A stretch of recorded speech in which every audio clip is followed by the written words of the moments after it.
one could argue that I'm an optimist, and there will be, bumps on the road, but I think that this is a given.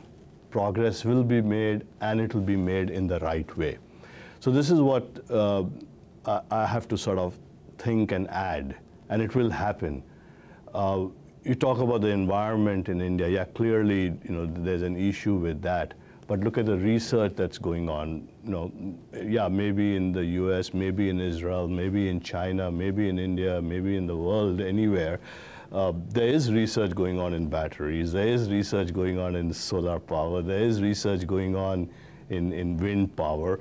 There is research going on specifically for the Indian context. People are building more efficient stoves, right? So if you burn a coal stove with wood in it, it does leave a lot of pollution in the air.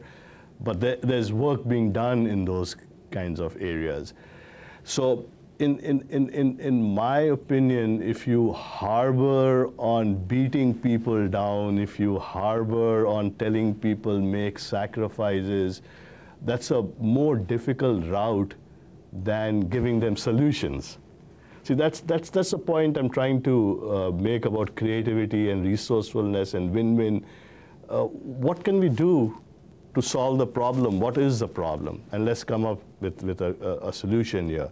So if environment is a problem, pollution is a problem, let's get technology, rather than telling people not to make economic progress. Because like we said earlier, economic progress is extremely important.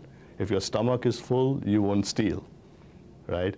And I would argue in my books, the first thing is education.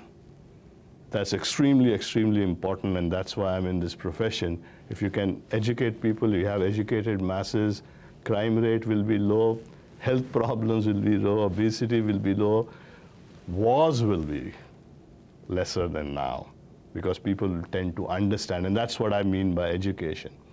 But in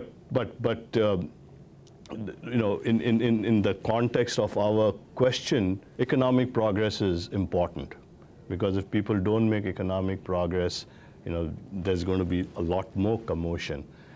So to solve these problems, I think we should leverage technology. We should spend money promoting these kinds of technologies rather than saying, hold back, right?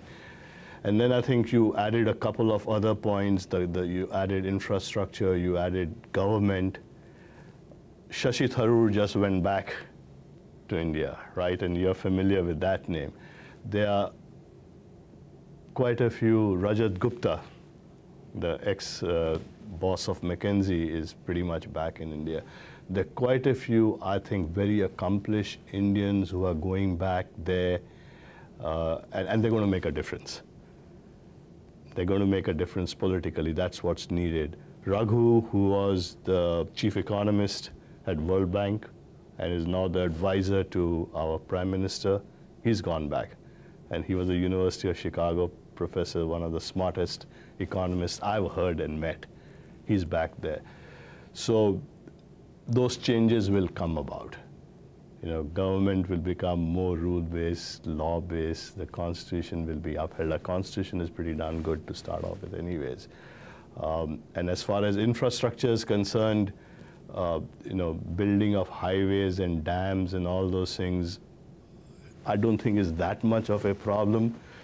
The infrastructure change that we need is in attitude.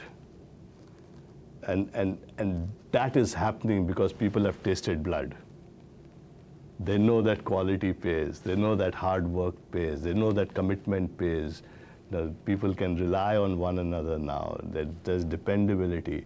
These are the kinds of things that, in my books, are more important as infrastructure than highways. Those will happen once these things happen.